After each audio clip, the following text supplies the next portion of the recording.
Good evening and welcome to tonight's webinar on Virtual Business Sports and Entertainment 2.0. I want to thank you all for joining us tonight, and we appreciate you being here. This is the first webinar that we're offering like this, so excuse us if there are any hiccups along the way. We will appreciate your feedback afterwards. Just let us know if there's anything that we can do to improve in the future with these sessions that will so that they'll be more beneficial for you. And my name is Maureen. I'll be taking you on a tour of the simulation, and we're all very excited with this new release of Virtual Business Sports and Entertainment. We've converted it to a completely web-based simulation, which means there's no installation. This simulation is Mac, PC, and iPad compatible. I just want to let you all know that we do have the voice feature turned off for the session, and the reason we're doing that is because there's too many participants to have everybody talking. If there were a lot of questions, it would be hard to get through the session. So what we do ask is if you're having any issues, technical issues, you use the chat feature so that you can just send us your questions, and our technical support people can help you out and get you started or get you going with any problems that you're having. Please save all questions about the simulation until the end of the session. At that time, I'll be able to address the questions and answer so that everybody can hear the answers. And at that time, you'll just use the Q&A feature. If you can't see the chat or the Q&A feature, up towards the top center of your screen, you should be able to see a green tab, which will pull down a menu for you, and you'll be able to click on chat or the Q&A. And so then a panel or a window should appear on the right-hand side of your screen, and you'll be able to type in questions there. Right now, I am on the login page for the simulation.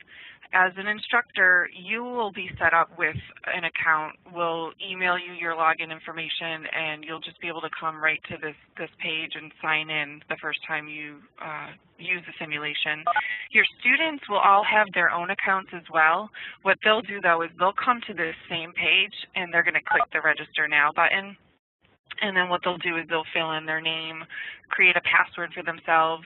They're going to type in a course key, which you will give them. You'll have a unique course key for each course that you have under your account. And there is a way for students to register if they don't have a personal email address or they don't want to use one. There is a way for them to register without their own email address, and they'll do that just by clicking here. So we'll go back to this page, and I'm just going to sign into the simulation right now.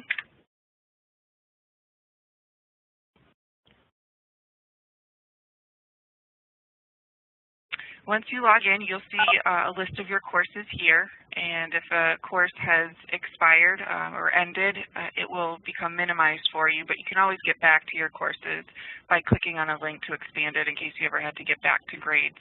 You'd be able to do that.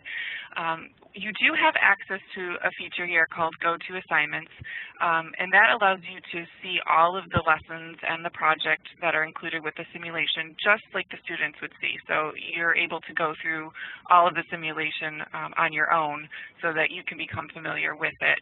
And right now, I just like to take the time to go through the project a little bit here so that I can show you the new views in the simulation and just some new features that we have in 2.0.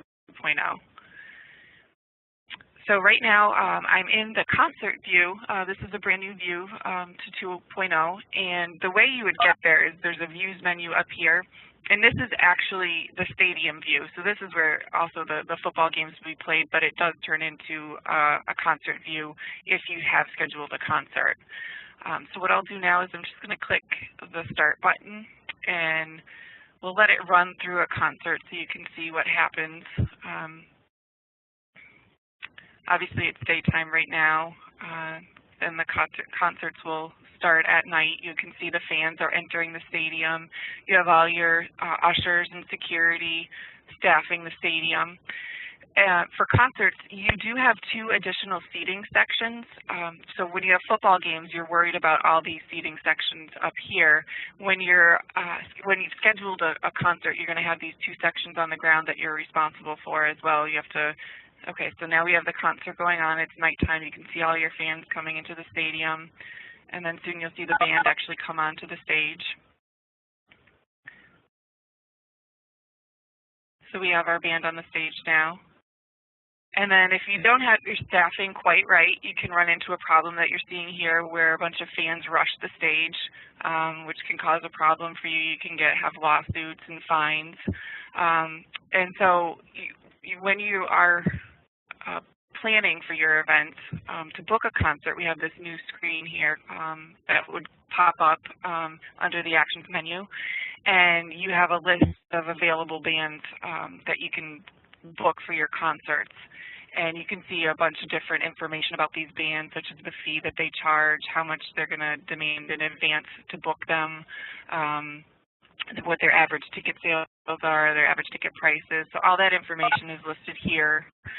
And when you want to book an event, you'll just click the button here to book that event. So right now we're watching the Bon Jovial concert. We also have another concert that we booked coming up, Rodeo Road. So all that information is here on this screen.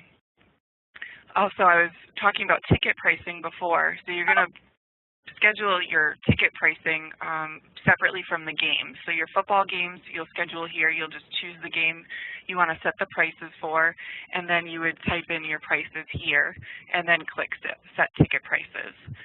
Then you have this other view that you can go to on the ticket price screen, which is for your concerts. So then you'd want to select the event for which you'd like to book schedule the prices, and then you're going to type in your prices here. And as I mentioned before, you have 2 additional seating sections that you have to worry about pricing. So you have your sections up here plus your 2 down here for the concerts. And you can go ahead and schedule for all your games at once if you want to do that, or you can do 1 game at a time if you want the flexibility of being able to change ticket prices as you move through the season. Same for the concerts. If you had more than 1 concert, you could schedule all the prices all at once, or you could wait and schedule them as you move along within your season.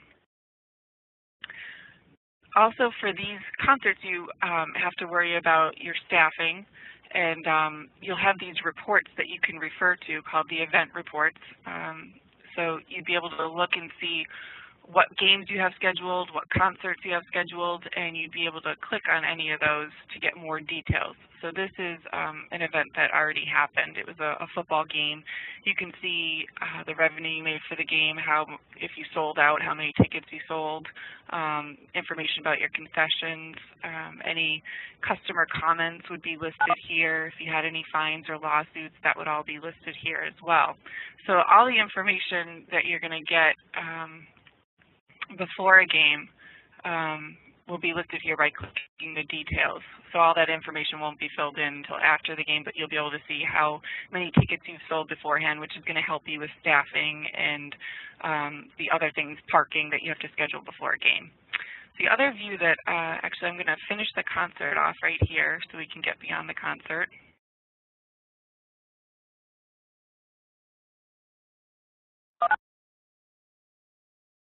And then our event report pops up right here. You can see we saw the fans rushing the stage before, and there was a lawsuit because of that. Now, I just want to pop over here into our new concessions view. So this is also a new view that we've added to version 2.0. And so in this view, you're going to see your workers will be here, your fans moving in and out of the concessions area, and you have this concession screen that you're going to work with. So you're able to determine how many concession stands you want open during the events, how many employees per stand, what type of items you want to offer at your concession stand, how you're going to price them, how many units to buy. And again, you have all this information prior to games that's going to tell you an estimate of how many fans will be there, which is going to help you with staffing, determining how much to buy of things, etc. So all that information will be right here for you. And you may want to change it back and forth between concerts and football games because your expected attendance may be less or more depending on which event it is. The other views we have available are the city view. The city view, the parking view and, again, the stadium view. So we did have a city view in 1.0, but we have updated graphics in this view. This is where you will see cars if they're parking in satellite lots or trying to get into the parking lot that's attached to the stadium. You're also able to click on these different businesses and try to make sponsorship offers, to try to get sponsorships for your stadium. And so if you wanted to offer something to the Law Associates firm, if you wanted to offer a scoreboard, a skybox, for example, you can make an offer. And if the offer is accepted or rejected, you'll get a letter back from that company.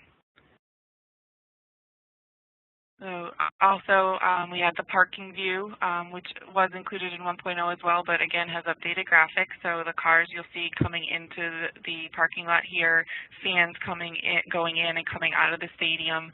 The buses from the satellite lots will be coming into this area. And then your stadium view turns back into a football stadium after any concerts that you've scheduled. And again, you'll see fans coming in, your workers in this view, the games being played. If there are any issues, such as trash being thrown on the field, bad field conditions, any of that will take place in here, and you'll be able to see that played out within the simulation. And this is the new staffing screen for this simulation. We have ushers, stadium security, ticket takers, parking cashiers, parking attendants. So those are all very similar to version 1.0, but we give some additional information here as far as capacity of how much each staff member would be able to handle. So there's a lot of math, a lot of calculating that the students have to do to figure out what the right amount of staff will be for their events. So it's very critical that they pay attention to their events reports to get that information before scheduling their workers, the prices, concessions, all that before each game. You'll also notice we have this new parking screen here. In 1.0, students weren't required to set prices for their main parking lot or their satellite lots. So that is something new that's introduced here in 2.0. They have to set a price for both those types of lots. They have to determine how many satellite lots they want to have for each game, and then how many buses per satellite lot that they will reserve to bring the fans to and from the stadium. And again, we have more information here telling about capacity and how many cars and how many fans per car. So again, the students will be doing a lot of calculations with this as well. And right here we have promotion social media. So this is allows students to use social media to promote their games. And we're going to go into this area in more detail. I'm going to go into actually one of the new lessons that we offer is the promotion social media lesson. So we're going to go into that in more detail in just a little bit here, and we'll review that information. Then we have our new traditional media screen, and we have our print media, TV/cable, and radio. So students are also able to use the traditional forms of media to promote their football teams, their concerts, using those forms as well. And we did just review the sponsorships. Sponsorships are accessed through the city view, where you can click on a building and see what type of money they have available to secure sponsorships. And then this is our new player management screen. So we have a list of positions up here, and you'll see who you currently have on your team under that position, and then the available players that you can try to sign to your team. And we have a lot of helpful information up here. If you just click on any of the links, it's going to tell you what these abbreviations stand for, and if higher is better, lower is better, all that information will be there, what salaries you're currently paying, and then who you can get for a better salary, less salary, and if their statistics are better than the players that you currently have. Then you also see up here what your total salaries total, and that's obviously very helpful, so that students can try to keep it around a certain amount. And then we also have our our market research screen. It's similar to the 1.0 version where you can ask certain questions in order to get information about the fans in your city. And you can, the segmenting is a lot easier than the first version, where you can choose to see if you only want to see results for males, for example. You can choose there. You can change the question that you're asking and segment the information so that you're just viewing the target that you're looking for. And so we took a look at the events report before, but we also have the financials report. And you can look at this in 3 different forms. You have low detail, medium level of detail, and high detail. And if you just scroll down, you can see all the information pertaining to the concerts or the games that you're running, as far as your expenses, what you're making in ticket sales and concessions, parking lot, what your revenues are there, and again your expenses as you move along, your profit at the bottom, your revenue at the top. So all that information is there for the students. You can look at previous seasons or your current season. So if you want to look back and see how you were doing in a previous season, that's available to you. And then over here, this is where we would be able to save work. There's an actions journal for students to look at. Students can restart their lesson if they don't like how things are going. The simulation, because it is online, the students, it will save automatically every so many minutes, every few minutes. But if the students needed to exit quickly and do a manual save, that's available to them right here under this File menu. And again, we can take a look at the Actions Journal so they can see a history of what they've done throughout the simulation. So that's available there. Now I would like to take you over. I'm going to actually log into the simulation under a different account because I'd like to take you through a different lesson here so I can show you what that setup looks like.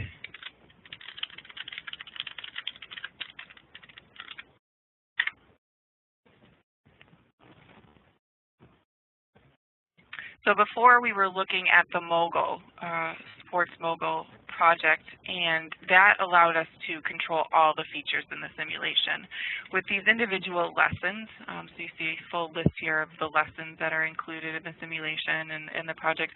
The individual lessons, the students are limited as to what they can control so that they do see the direct impact that their decisions are having on that part of their business. And then the idea is to bring that all together collectively and work on the project after they've mastered all those concepts.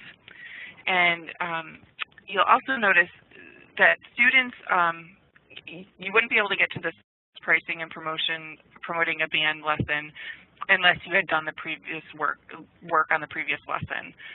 Once you do that, the next lesson will open up for the students. So they would have to be forced to do the reading first, then the reading quiz, then the math quiz, and then the simulated exercise. As an instructor, you do have the ability to jump around to access the different lessons so that if you needed to get to something quickly, you just be able to click on this Jump To feature up here. And if I just wanted to go to the sponsorships lesson and I wanted to get to the sim exercise part of the lesson, then I would just click on that link right there. So you'll see the new lessons that we have here that we've added in 2.0 are concessions, promotion with traditional media, and promotion with social media. And right now, I'd like to take you into the promotion with social media lesson. So we're going to jump to that exercise.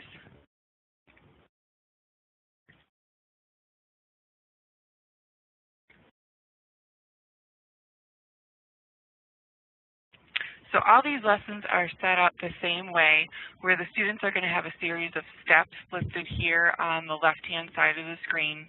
Most of the steps will have a question asked at the end, where they're going to have to choose an answer, and they won't be able to move on until they've found the correct answer. So for this particular lesson, we're going to learn how to advertise with social media.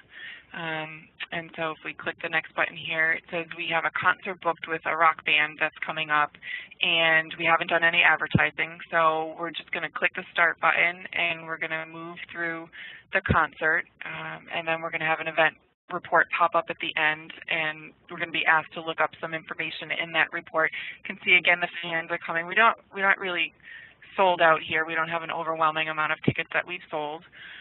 So the question asks, what was your total attendance? And they can use the report here to answer that information. So they're looking at this number right here, 10,692. When they've answered a question correctly, it will show up in green right here. And then it says we've got another concert coming up, so we want to do better. So we didn't do any advertising with that last event, so we're going to move on here and try to do some promotion through our social media screen. As students move along through the lessons, they can take a look at their progress by clicking on this link down here, which says Working on Steps. And you can see that for the questions that you answer, you can get a total of 80 points if you answer all those questions correctly on the first attempt. And then if you don't answer correctly, you're going to have points deducted, but that will start calculating the information for you down there. Each lesson has a goal at the end, and that's where you're going to make up the final 20 points to give you a total of 100 points that you can earn for each assignment. So for this particular part right here, we're going to go into the social media screen, and we are going to put a headline on our ad. And you'll notice that it gives you a heads up down here telling you you need to add a headline, you need to add the date where the event is taking place. And once you start adding that information, the heads up will disappear if you have everything that you should have for a social media ad.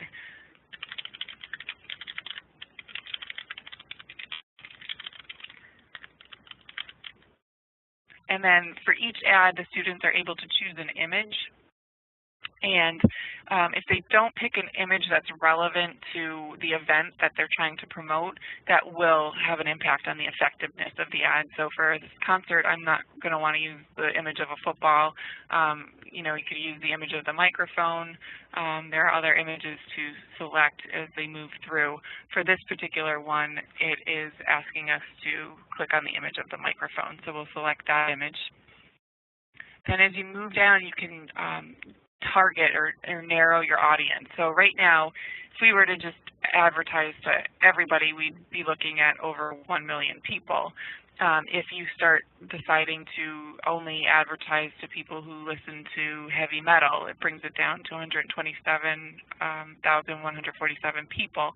So you'll notice the more things you check off, you're bringing your target down. And this question just asking what are our choices for defining the audience. And we're going to, obviously it's location, age, gender, interests, music, and, music preference.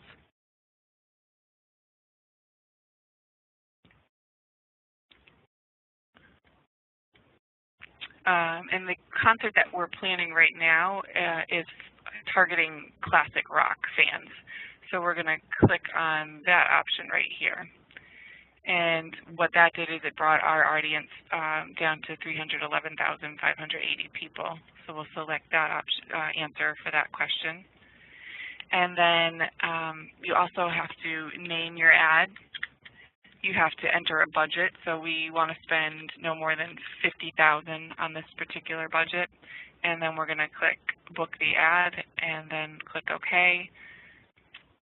And then we're going to click the Run To button, and this is a nice feature that wasn't available in 1.0, but now you're able to run to a specific date, and it will stop right on that date for you, so you don't have to worry about monitoring the date that's passing by up here. You won't blow by it. So we'll click September 15th. And we'll run through the days of the week until we come up to the actual event. Now what we want to do is see how effective our social media ad was. So if you go back to the social media screen and you scroll down to the bottom here, you can see our ad, the ad one that we just created. So far we've had 16,236 clicks, and this is the actual cost of the ad, so we're under our budget right now.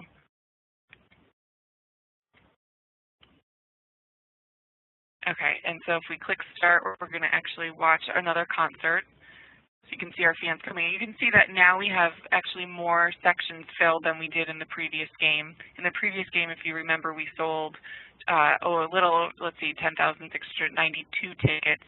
For this particular concert, with the promotion that we did, we've sold 16,071 tickets. So that's an improvement over the last event when we didn't do any advertising.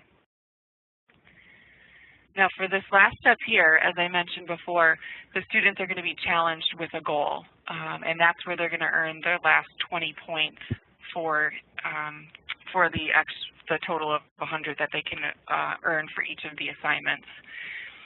And so if they were to go on and try to meet that goal, their goal was selling 6,000 tickets while spending only 50,000 on social media.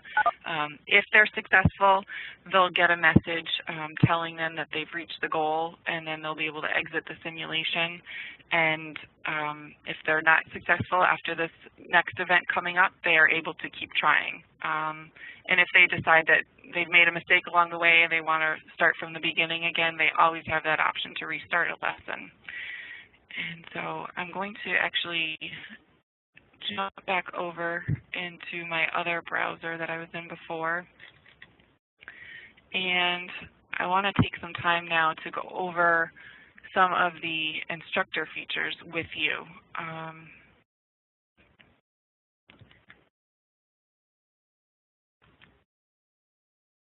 I'm sorry, before I do that, I also wanted to point out in this view that for each lesson there are 4 elements that you can choose to include for each of them.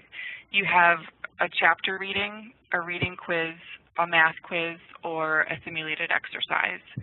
And let's just open up one of the readings here. So as I mentioned before, students can't get to the next part of a lesson until they've clicked on the link to do the previous part. So they'll have these PDFs that pop up, and students can actually, they have objectives that they're trying to accomplish through the reading, information that they're trying to take away from it. So we have different information pertaining to the topic that they're going to be covering in the simulated exercise. There's some key terms for them. There's some key math concepts. So again, this is going to be part of every lesson. They'll have these chapter readings, so this content that they can review, which is going to help them and give them a background before actually doing the simulated exercises. And then they will have, after they do the reading, you can choose to include a reading quiz for them to do. So they'll be asked a series of questions for each lesson, and they'll have to choose the correct answer. Right now, this quiz I'm showing you already has the correct answer marked, but they will have to choose the correct one, and then they'll be able to move through the quiz. So there are 10 questions, 10 reading questions. And then there are also the math quizzes after they do the reading quizzes.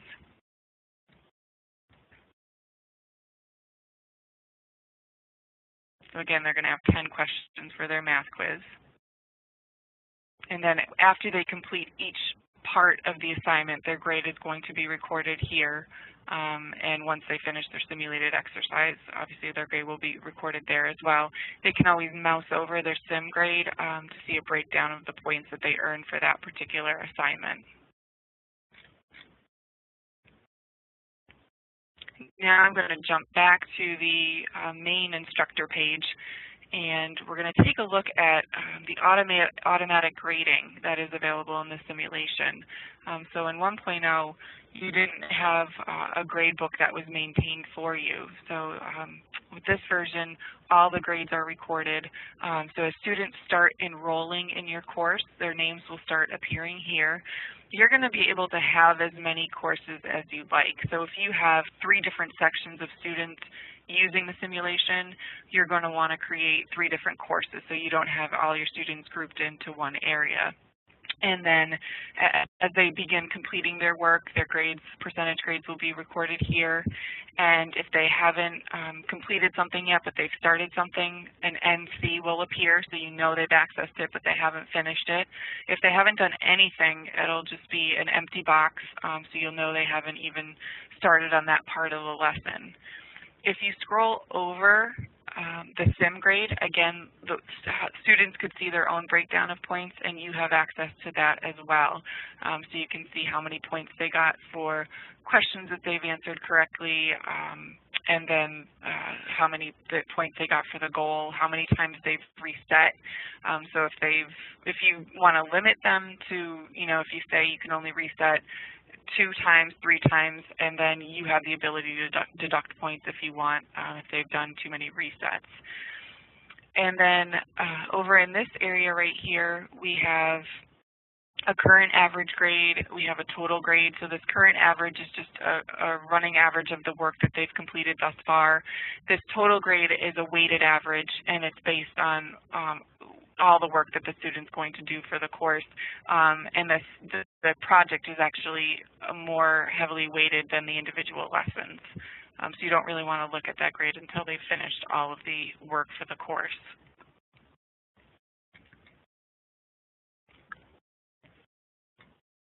Okay, and then let's see, we're going to jump back to our instructor page right here.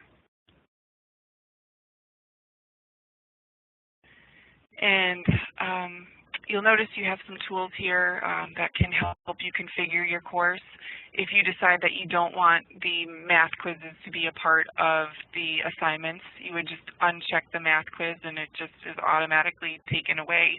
Students won't have to do that part for each lesson. If you ever just want to add them back in, you're able to check that box and they've been added back in.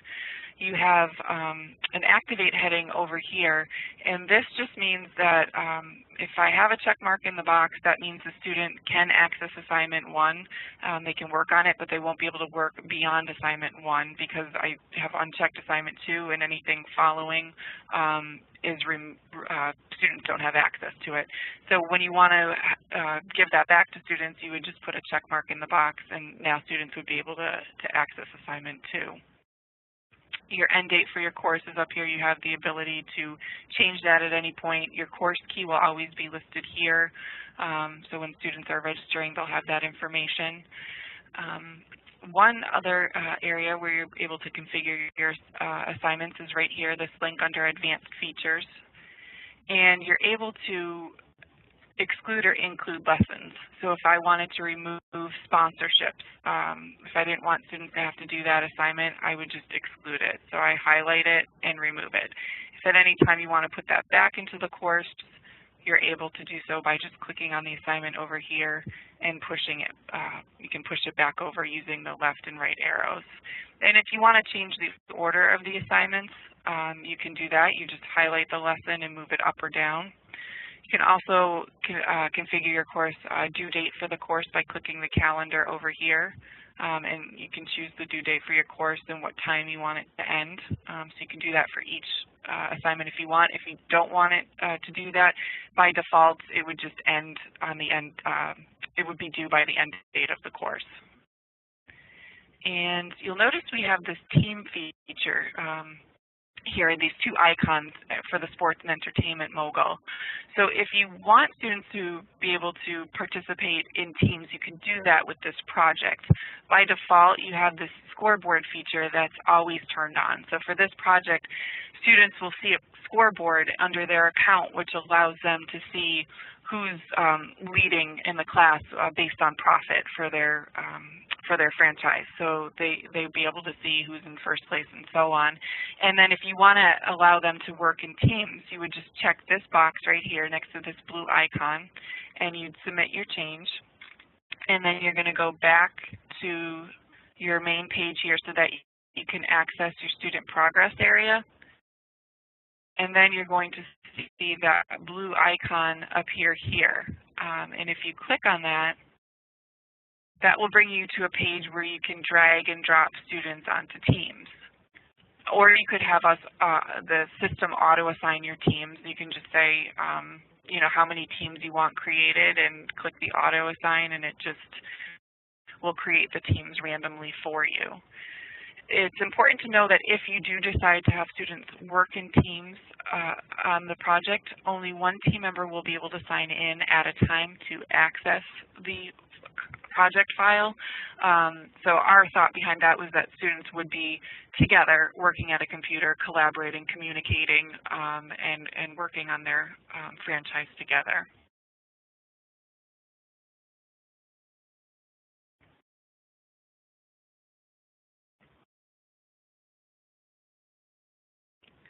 And also on your main instructor page, you have a lot of helpful documents that are available to you under the instructor documentation area.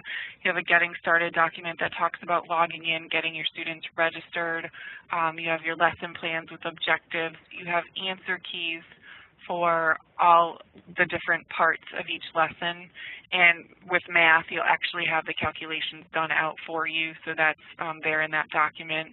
And then you have this advanced features document to help you with configuring your course, doing, you know, organizing the teams like I was just showing you. So all that information is there and available to you.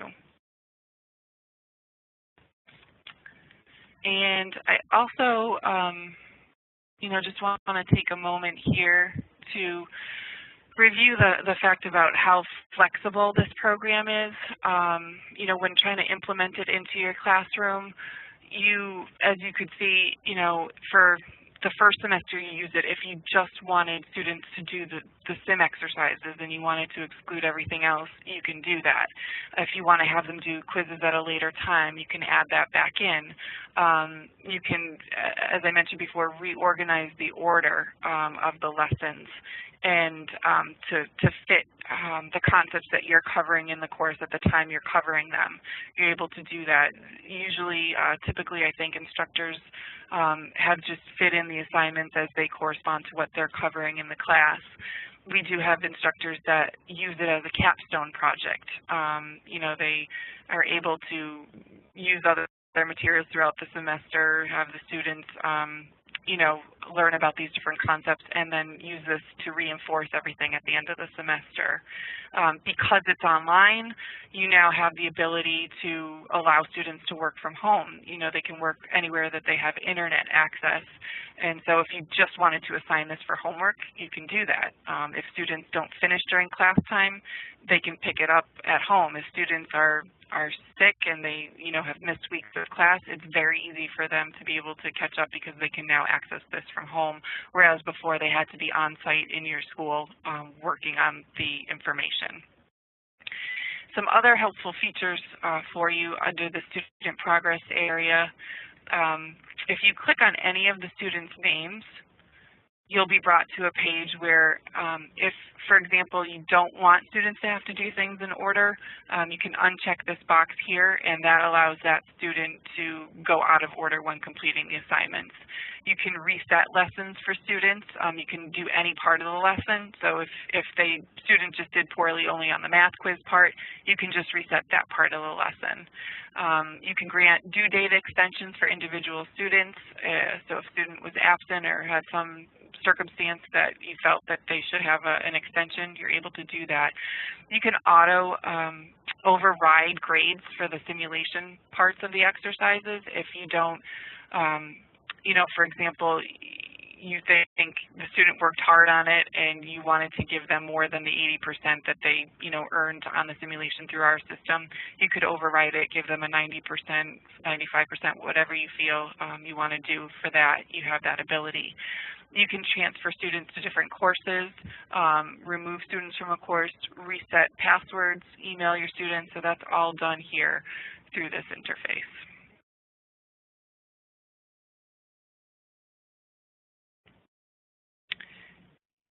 Okay. And I'd like to take time now to see if we do have any questions. You'd be able to use the Q&A area and ask questions, and I can address them with everybody.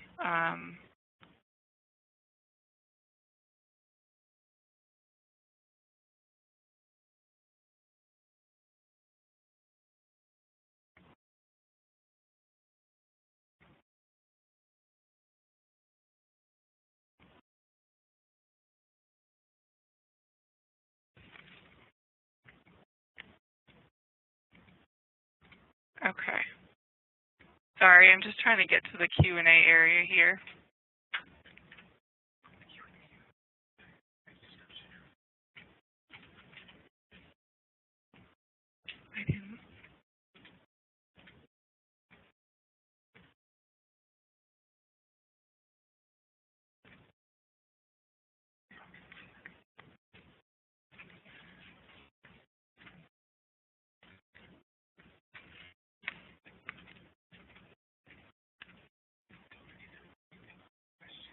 Okay.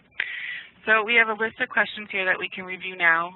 As I use this for grading and kids like to cheat, I would like a way to hide a student's final project when finished so I don't have to delete or move them, but just turn off their sim so that they aren't opening their sim to give their friends the solution. Hide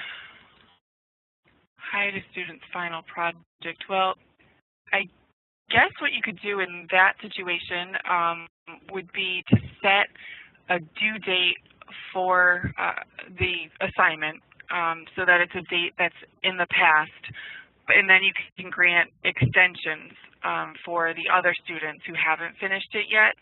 And then you can take that extension away once they have finished it. That's a way to get around it right now, but I'll certainly, we can discuss it back here to think of maybe an easier way to do that for you. But I think that would be a way around it right now, would be to set a due date and then have that be in the past and let students, other students that haven't finished, give them extensions through that student progress area. That probably would be the way that you can get around it right now, but I can certainly, we'll look into it here and see if there's something easier we can do in the future. Another question here, I make students score 70% on reading math before they can continue. However, the retest is in the same order, so they just write down the right response and retake it to get 100%. Any way of mixing up choices in the quizzes in a retake option. So yes, we've had that request in the past. We do updates every so often. Usually in the summer, that would be a big time to do some revisions and make some updates available for you for the following school year. And we have heard that from instructors. So that is something that we're looking into, to do the reordering and mixing things up so that it wouldn't be easy to just click through and put the answers in that they've already discovered by going through it the first time. For special needs students, I'd like to skip the math, but not the other students. Short of putting them in a separate course, is there any way to individualize what each student has to complete? Unfortunately, no. That has to be done at a universal level right now. Like you're doing, you would have to put somebody else into another course so that you can customize it for those students that you want to be able to skip the math. So I don't have another way for you really to do that right now, except for probably doing what you're doing by creating that separate course. But we've had this request as well, and so that's something else we can look into for a possible future revision to allow something like that where you'd be able to exclude some students, exclude some parts of it for some students, but not others.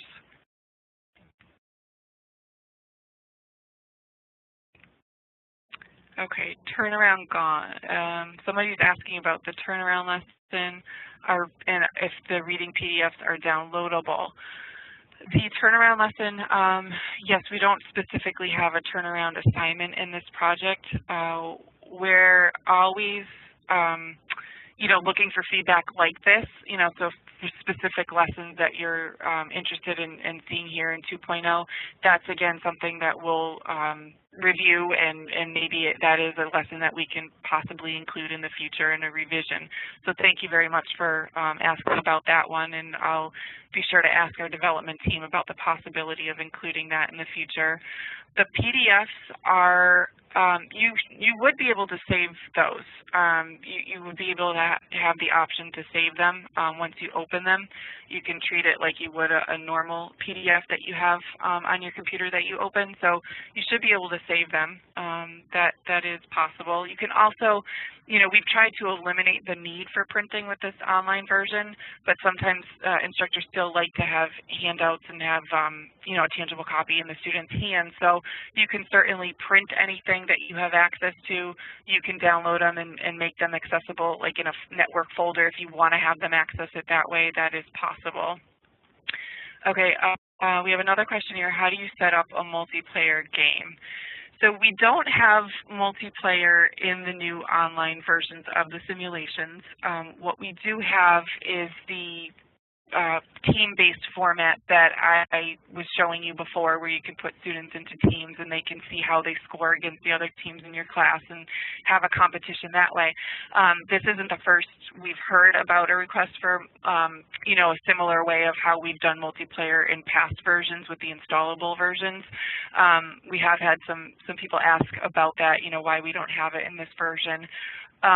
So what what we wanted to do first, getting these online versions out, was to make sure we got it right, just getting it into the online version and making sure we didn't have bandwidth issues and any problems with that. So now that we have it out there, things are working properly, we're not having reports of bandwidth issues, we are going to look into seeing if we can integrate a way of doing a similar multiplayer format that you've seen in previous versions. So our development team is aware that people would like to see this, and it's something that we're trying to work out. And it would be, as I said, any revisions that we're doing, are going to be automatically available to you. It's nothing that you're going to have to download. It's something that would just automatically happen for you during your licensing period, so you don't have to worry about updating your software or anything like that. That's the nice thing about the online version.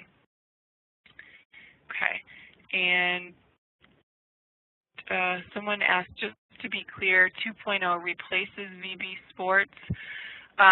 So yes, Virtual Business Sports 1.0 was the first version, and then we have Virtual Business Sports and Entertainment 2.0, which is an upgrade to version 1.0. So it's just the newer version in an online format with more lessons, more views, more capabilities. So it is, in a sense, replacing 1.0. It doesn't mean you can't use your 1.0 anymore if you still had something that you wanted to use in there, but this is developed as an upgrade to the 1.0. Students can access answers on Cheat's website currently. Can the sims change from year to year regarding the numbers / answers? So we are aware that through the years, some students have posted certain things about the Sims on YouTube and different sites where they're able to share information. Unfortunately, we can't always prevent what's going on. We've asked sites to take certain things down at times, but that is a good point to try to change some things up regarding answers. So that's kind of, I think similar to asking us to mix things up as far as like reordering the questions when the students take a quiz and then retake it, and they just kind of fly through it now that they know the correct answer. So that's something that we can certainly look into to kind of change up what maybe questions are asked or the ordering of them. So that's something we'll certainly review with our developers as well. Oh, okay. So the person who asked about the turnaround lesson mentioned that they didn't want to see the turnaround again. Okay, so I will, but again, I mean, if there are other lessons or ideas that you have that you'd like to see, we always welcome feedback. So please, share any feedback. If you think of something after the session, we can always, you can always contact us and let us know of different features that you'd like to see in the newer version. We always appreciate that. It's helpful. It helps us when we're making revisions. We want to make it a better product for you. Anything that we can do to improve, we always appreciate hearing from you. If they have already completed the individual project, can we reset the project and then change it to a team format for competition when everyone is done? So if they've already completed the project, you can't really do that without, well, you can. You would have to do what you said. You'd have to reset everybody's grade. So once they completed it individually, you would just go into the student progress area and you would reset everybody's project. So you'd make sure everybody was back to the beginning, and then you could switch on the team feature functionality. So you could do that. You do have to make sure every student is reset, though, if they had previously gone into that file, because it won't let you turn on the team feature if they aren't all reset. So that is possible. How are the challenges going to be? How are they going to be run? So, are you asking about the VBC, the DECA Virtual Business Challenges?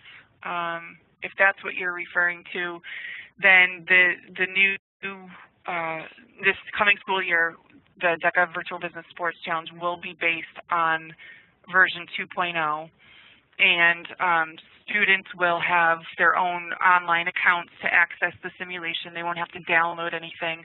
They're just going to access it online through their accounts. They won't have to upload anything. So a lot of headaches are going away with the new online version, without having to have text install, and the CD-based version, having to upload scores and run the risk of having problems with your network blocking things.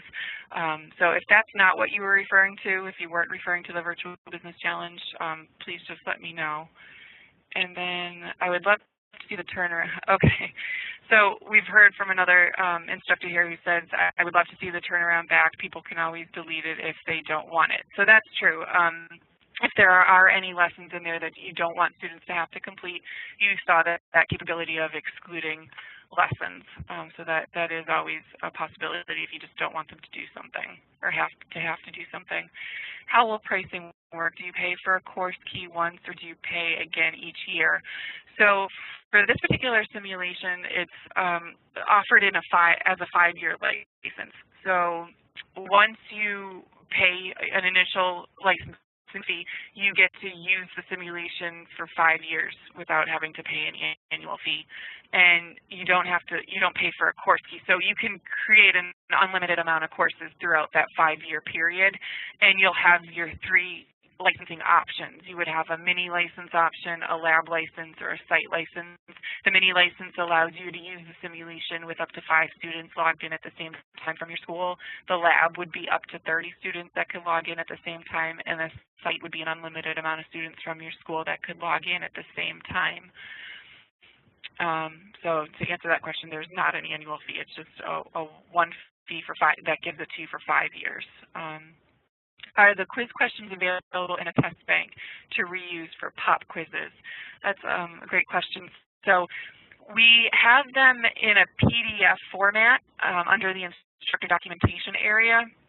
So you could certainly take the quizzes from there and create your own quizzes if you wanted to offer pop quizzes like that.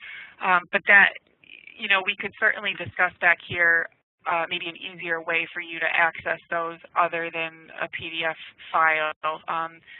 Maybe we could create an easier way, like a Word document or something that makes it easier for you to copy and paste things and mix up the questions so that you can do pop quizzes.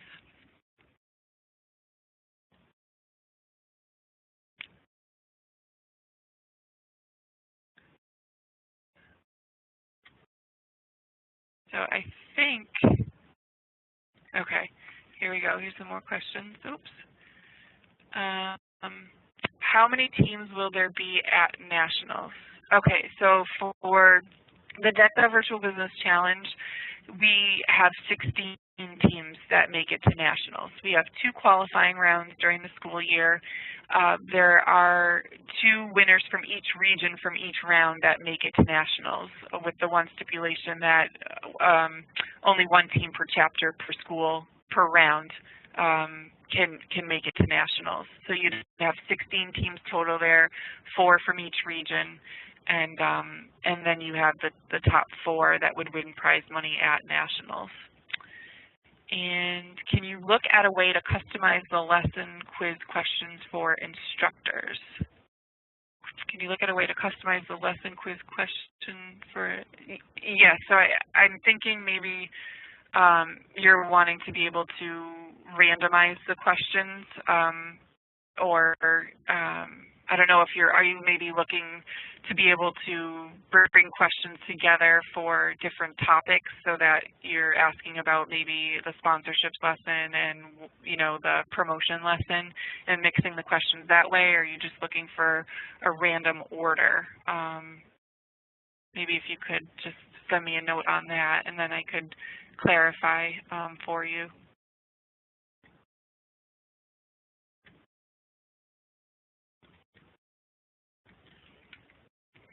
And I just like to let everybody know as well, if you want the ability to go through these lessons, you know, have the time to be able to go through them on your own so you can really evaluate them and get into them, we can certainly set up demo accounts.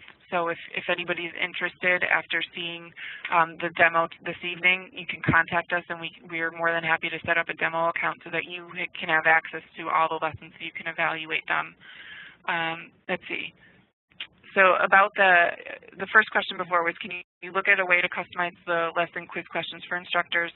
And the follow-up question was, the built-in quizzes change the wording to include class instruction.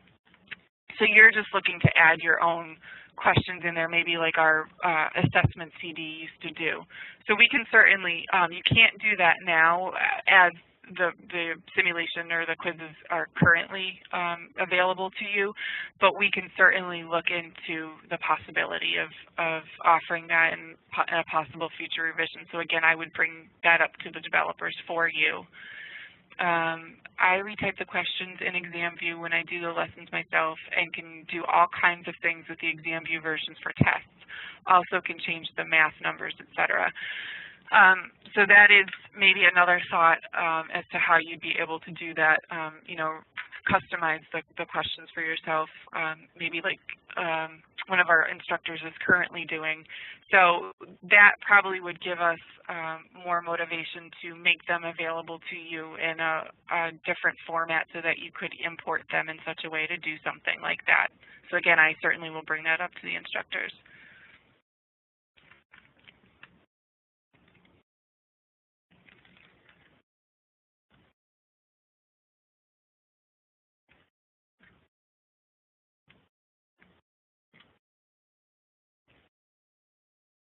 Okay.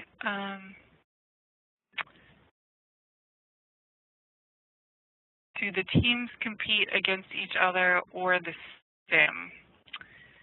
So during the qualifying rounds, they will be competing just against the simulation. Everybody will be competing using the same template file. So everybody has the same settings. They're all starting at the same point.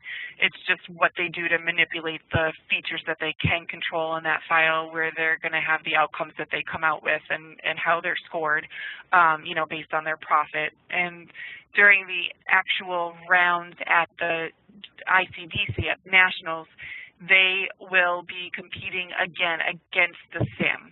So there will be eight teams within each session competing for the best profit, but they're competing individually against the simulation. That's how we've run it with our other online sims this year with Virtual Business Restaurant and the Personal Finance simulation. So I am assuming that we're probably going to be doing a similar format at Nationals. I can't give you, you know, the final say on that because, you know, we don't necessarily have all that ironed out and lined up for next year's Nationals. You know, we would make everybody aware, usually when we're posting our new format, rules, information for the coming year's challenges, we get that up on our site. So at this time, I think it's probably going to be similar to what we did at Nationals this year for the online simulations. Okay. I think that our time here, we're approaching 7 o'clock here, so I think the session is coming to an end. I do want to tell you again how much I appreciate everybody joining us tonight, and thank you for your patience during this first webinar that we've offered. Again, as I mentioned before, we'd love to have any feedback, anything that you think we can do in the future that would help help you if we covered in these sessions.